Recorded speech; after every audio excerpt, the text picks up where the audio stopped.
Hi students, in this session we will discuss the procedure for constructing the root locus. And there are different steps for constructing the root locus. We will discuss about it. First step is locate the poles and zeros of g of s and h of s on the s plane. And then the root locus branch starts from the open loop poles and terminate at zeros. So in the question we will be given by the open loop transfer function, and first of all we have to find the characteristic equation, that is the denominator polynomial, and from the denominator polynomial that will be equated to 0, that will give the characteristic equation, and we can find the roots of that characteristic equation and we will get poles and zeros from that equation, and we have to mark the poles. We will get the poles from the characteristic equation. We have to mark the poles from the characteristic equation. So if we got the zeros from the numerator polynomial and poles from the denominator polynomial, then the root locus branch starts from the open loop poles and terminate at zeros. That is the point. And in the second step, determine the root locus on the real axis. Once we got the poles and zeros and we marked the zeros by circles and poles by crosses, then we have to determine the root locus on the real axis. So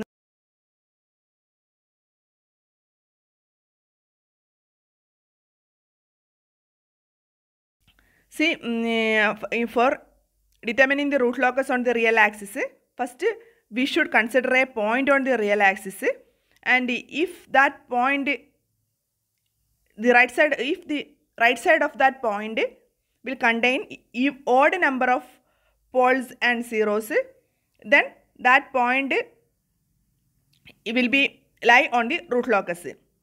If we assume a point on the real axis and if we find that the total number of poles and zeros on the right side of that assumed point is even number, then we can find that that test point or the assumed point does not lie on the root locus. So we will discuss it clearly in doing the problem. And next is the determine the third step is determine the asymptotes of root locus branches and meeting point of the asymptote with the real axis. So what we have to discuss, what we have to find is the root locus path. And for determining the root locus, and first of all we have to determine the asymptotes. Asymptotes is the parallel lines. So once we find the asymptotes, we can say that the root locus will be parallel to that asymptote. So that is why we are determining the asymptote of the root locus branches. And once we find the for finding the asymptotes, we have to find a meeting point of that asymptotes with the real axis, and that point is the centroid. That means first of all we have to find the centroid and then we have to determine the asymptotes. And in the step 4 we have to find the breakaway and break-in points. There is an equation for finding the breakaway and break-in points that we will discuss. And in the step 5, if there is a complex pole, then determine the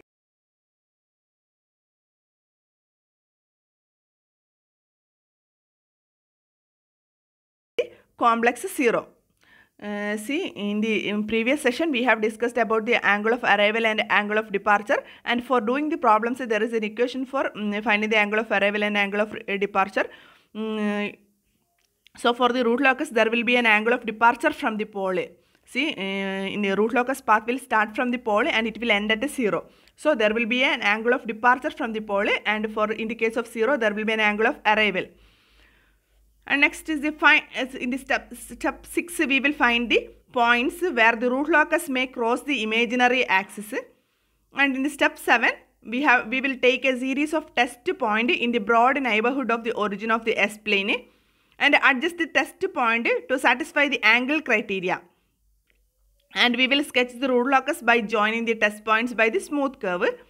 And in the step 8 and we will find the value of the gain k at any point on the root locus that can be determined from the magnitude condition. The magnitude condition gives k will be equal to product of the length vectors from the poles to the point S is equal to SA, and the product of the length vectors from the finite zeros to the point S is equal to SA. Magnitude condition and angle criteria we have discussed in the previous classes.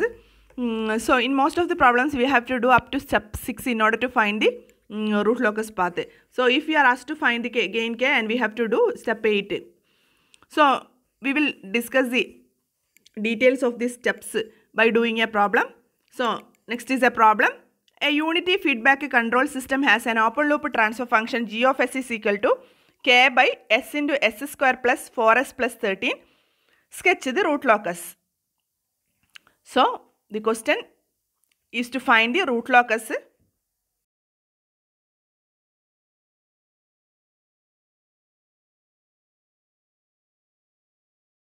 control system. So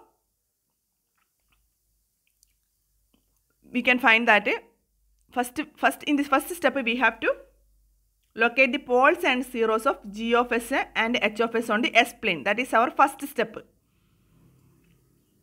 So finding the poles, the root locus, this open loop transfer function has a characteristic equation s into s square plus 4s plus 13 equal to 0. That is a characteristic equation. This is a characteristic equation. And to find the pole, we can find the roots of this equation. So roots can be found by the quadratic equation like this. So that is equal to minus 2 plus or minus j3. So one pole is at here s into s square plus 4s plus 13 equal to 0 means s may be equal to 0 or this term will be equal to 0. So one pole is at 0. That means one pole will be locating at the origin. That is first pole is 0 and second pole is minus 2 plus 3j. Third pole is minus 2 minus 3j. So we can notate each pole by P1, P2 and P3. Let P1 equal to 0, that is one pole, and P2 equal to minus 2 plus 3j, that is other pole, and P3 equal to minus 2 minus j3, that is third pole. So we can mark these poles in a graph sheet. So to find the root locus, you should have a graph sheet. Then only you can draw the diagram clearly, draw the root locus clearly. So you should have the graph sheet. So first we can mark the poles by marking a cross in respective points. First cross will be locating at 0. Second cross will be locating at minus 2 plus 3j. And third cross will be locating at minus 2 minus.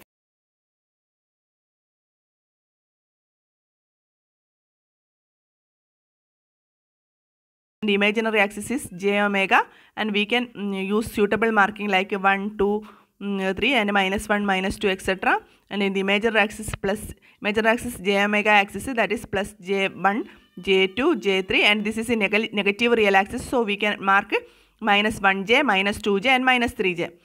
So first we will mark the poles. The poles are marked by the cross symbol, and one pole is at origin. So P1 equal to 0. That will be marked here. And next pole is equal to minus 2 plus 3j. That is plus 3j is here, minus 2 is here. So that pole will be here. This is P2, that is minus 2 plus 3j pole is here. And next pole is minus 2 minus 3j. So minus 2 will be here. So we have to go here, go like this, and minus 3j will be here. The meeting point will be P3, that is equal to P3 is a cross, that is a pole. So in the first diagram we will have a P1, P2 and P3. So this is the first diagram. So next, and we have to go to the next step. And in the second step, what is the second step? Next, we have to determine the root locus on the real axis. See, up to this, we will have a P1, P2 and P3. Next, we have to mark the root locus part on the real axis. So for finding that root locus part on the real axis, we have to assume a point on the real axis. So if there is any point on the negative, this is the real axis. This is the negative real axis and this is the positive real axis. Suppose we are assuming a point here, any point here in the root locus, and to find the number of poles and zeros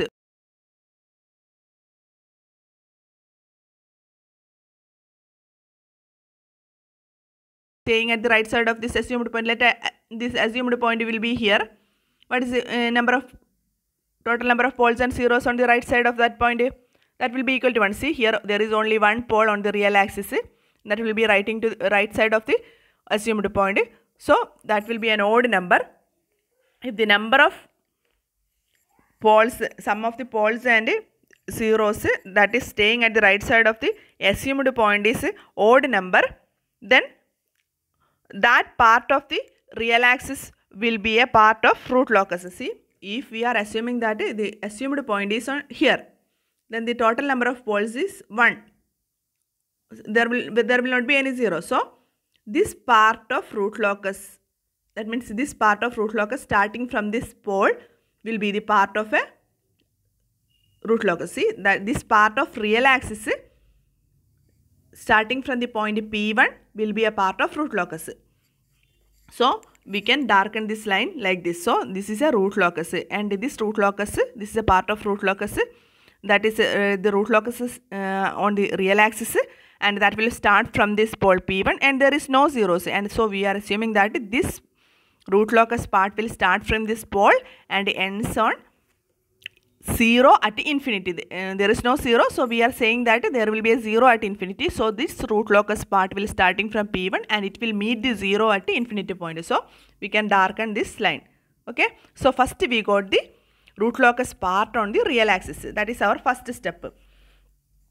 So if we are assuming a point here and there is no poles here, and if there is an even number of poles, or suppose if there are another pole here, that means then there will be even number of poles.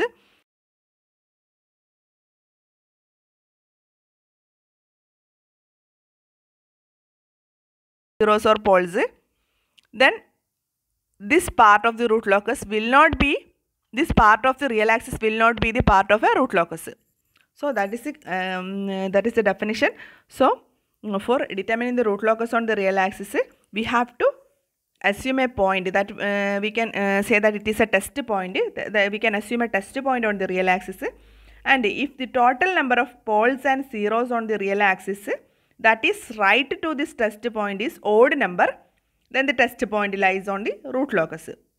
Suppose we are assuming a test point on the real axis and we will find the total number of poles and zeros that is situating at the right side of that test point, and if that total number of poles and zeros is even number, then the test point does not lie on the root locus. So here we can find that there is odd number of poles and zeros. Zeros is not here, odd number of poles. So that this part of the real axis will be a part of the root locus. So we can draw the first root locus part, that is like this. Okay, that will start from pole P1 and end at 0 at infinity. So this is the first root locus on the real axis. And in order to find the other root locus part, we will use the third step. First we have to draw the asymptote, and we are assuming that this asymptote will be in parallel to the other root locus. So first we have to determine the asymptote. For that we have to find the centroid. So in order to find the centroid, that is step 3, to find the angle of asymptote and centroid, we know that here how many poles are there? Here there are 3 poles, that is P1, P2 and P3, and how many zeros will be there? Zeros are 0. So if we are denoting the number of poles as n and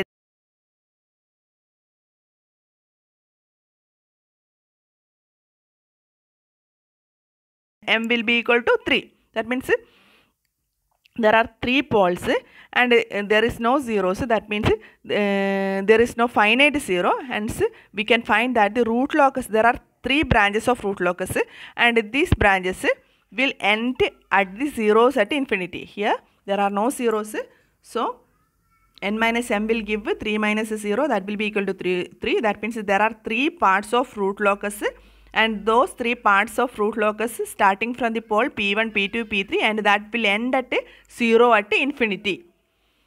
And so first root locus part we have located, that is on the real axis, that is this is the first part of the root locus, and that starts at P1 and end at 0 at infinity. And next we have to find the other 2 root locus parts, and we can have an idea that that root locus part will end at the 0 at infinity. And to find those root locus parts, we have to find the angle of asymptotes first. So we have an equation for finding the angle of asymptotes. This angle of asymptotes is equal to plus or minus 180 degree into 2q plus 1 divided by n minus m, where n is the number of poles and m is the number of zero. and q equal to 0, 1, etc. up to n minus m. Here n minus m is equal to 3. So we have to find q up to 0, 1, etc. up to 2. If we are substituting the values of q like this, when q equal to 0, the angle of asymptote will be plus or minus 60. When q equal to 1, angle of asymptote is equal to plus or minus 180. And next, when q equal to 2, angle of asymptote will be equal to plus or minus 6, minus or plus 60. And next, q equal to plus or minus 60. So this plus or minus 60 is repeating. That means we have to take only these two values, that is plus or minus 60 and plus or minus 180 degree. So the angle,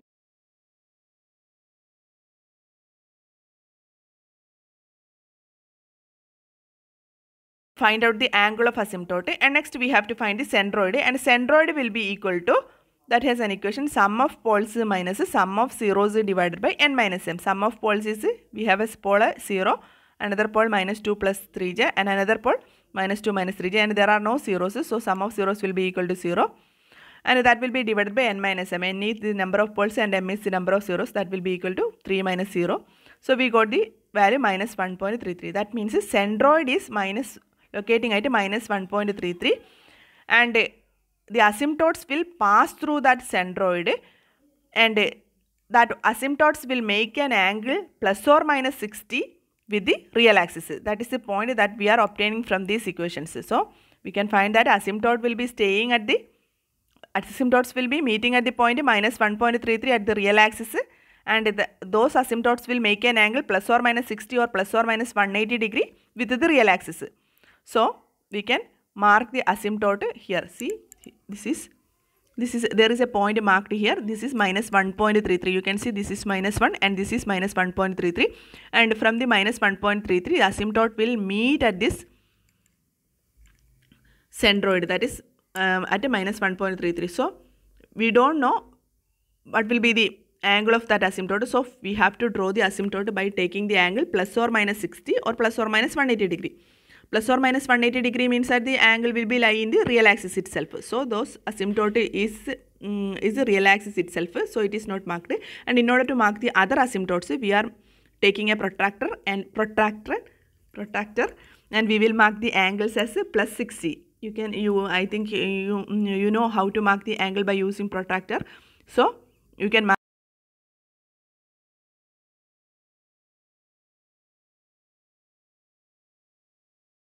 You can draw a line at a plus 60 like this, and that line is the asymptote, and that should pass through the centroid, that will meet at the centroid. So this is the first asymptote, and the second one make an angle minus 60 degree. So this is the we can draw a dotted line like this, and this is the second asymptote.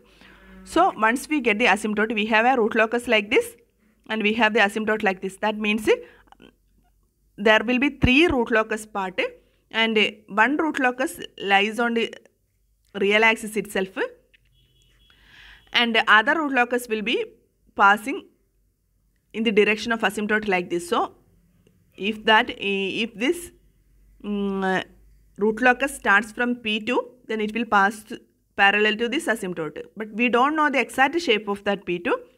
Similarly, there is a pole P3, so the root locus part will start from P3 and it will pass parallel to asymptote. So it will be like this. It will be starting from P3 and going to the 0 at infinity parallel to this asymptote. So but exactly we don't know the shape of that root locus exactly. So we have to find one more quantity in order to locate the correct shape of that root locus. That quantity is finding in the step 4, that is to find the breakaway and break-in points. See, so next step 4 is to find the breakaway and breaking points, and to find the breakaway and breaking points, actually it finds whether the asymptote will have some break, or is it a continuous line, or is it a break at somewhere else. So for finding that, we are taking the closed loop transfer function, that is C of s by R of s, that is equal to G of s divided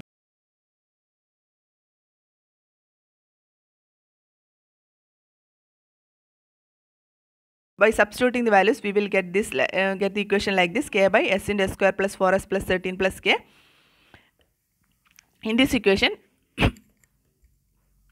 see, we can find that k will be equal to, by rearranging the equation, we will get k equal to like this. See, you can write it in the notebook that k is equal to minus s square minus 4s square minus 13s.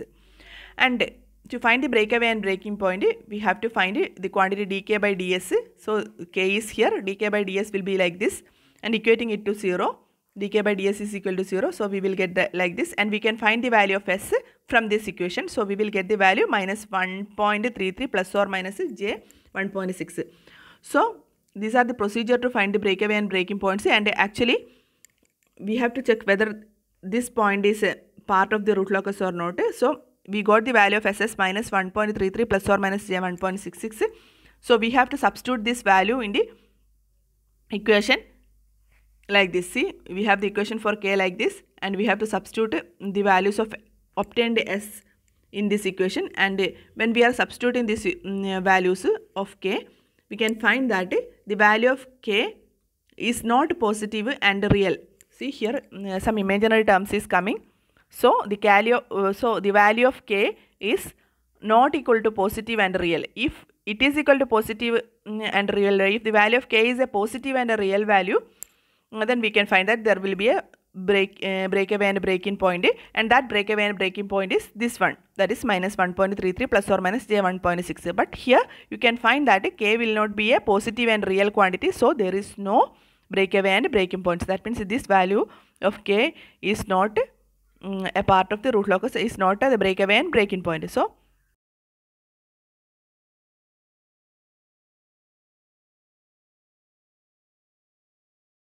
we have to find the angle of departure from the pole. See, there are two poles, there are three poles, P1, P2 and P3, and P1 is lying on the real axis, and we have to find the angle of departure of the root locus from the poles P2 and P3. See, here is the pole P2 and here is the pole P3.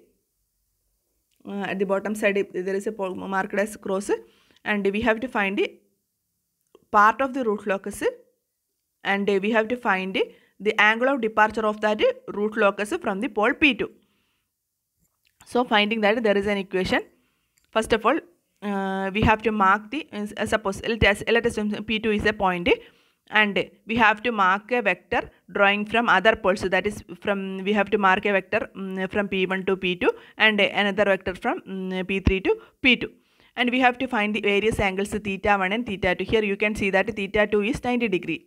And theta 1 can be found out by theta 1 equal to 180 degree minus tan inverse 3 by 2. 3 is this side, that is opposite side, and 2 is adjacent side. So we will get the theta 1 as 123.7 degree, and theta 2 is equal, and theta 2 can be directly obtained. See, theta 2 is the angle between the real axis and this straight line, so that will be 90 degree. So we have an equation for angle of departure from the pole P1 as that will be equal to P1 equal to 180 degree minus theta 1 plus theta 2, that is equal to minus 33.7 degree. So angle of departure from the pole P2 is equal to minus 33.7 degree. That means when we can mark that angle of departure by using a protractor. If we are marking this angle, this is the angle of departure.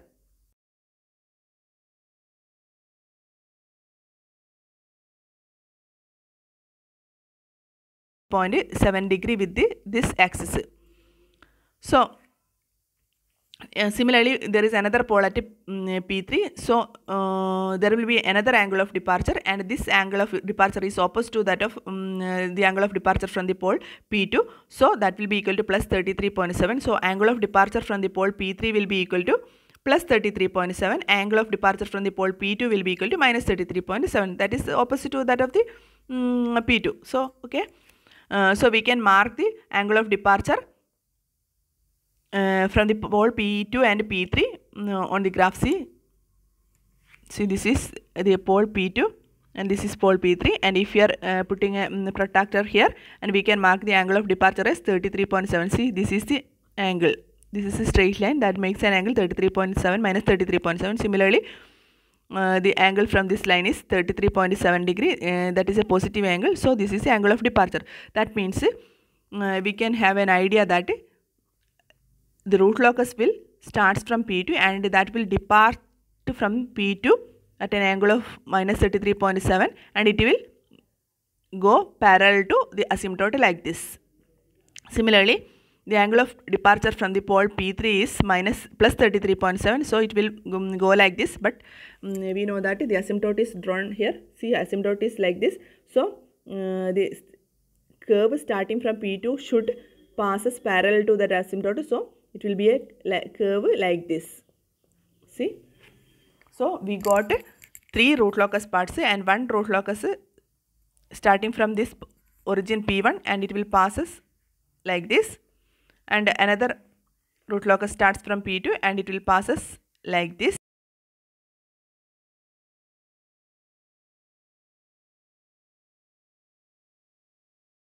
And we can find that these root locus curves are symmetrical with respect to the real axis.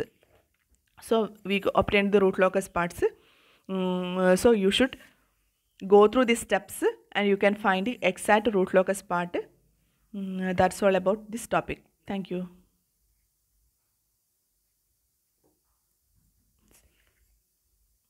See, once more, here we find the angle of departure, and so we can draw this diagram. See here, but there is a point.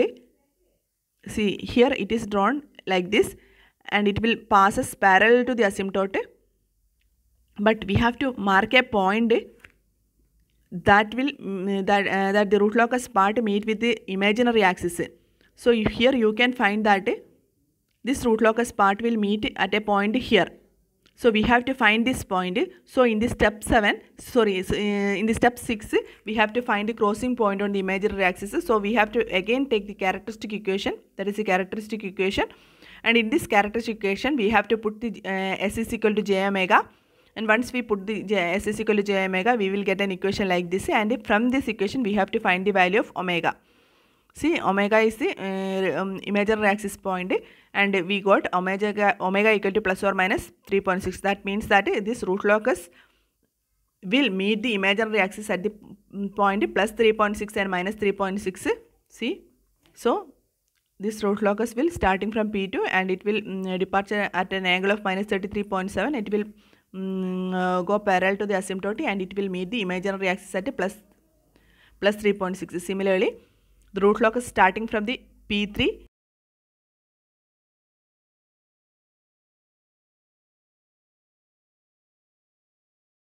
parallel to the asymptote and it will meet at a point minus 3.6 with the imaginary axis. So these are the 3 root locus curves,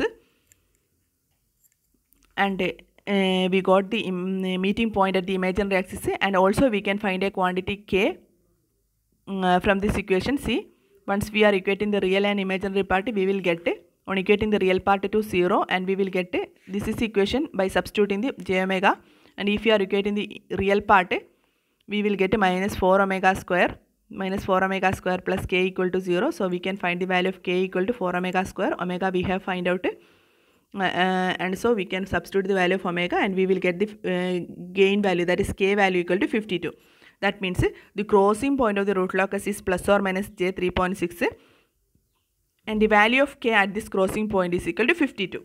These all quantities we can find from this root locus equation. Okay, that's all. This is a root locus curve and that's all about this topic. And the main thing is that you should have a graph paper and you have to mark this, mark all these points in the graph paper, and you should darken the root locus curves, and the asymptotes are marked by the dotted lines, and you should mark all the angles like this. And okay, this is all about this topic.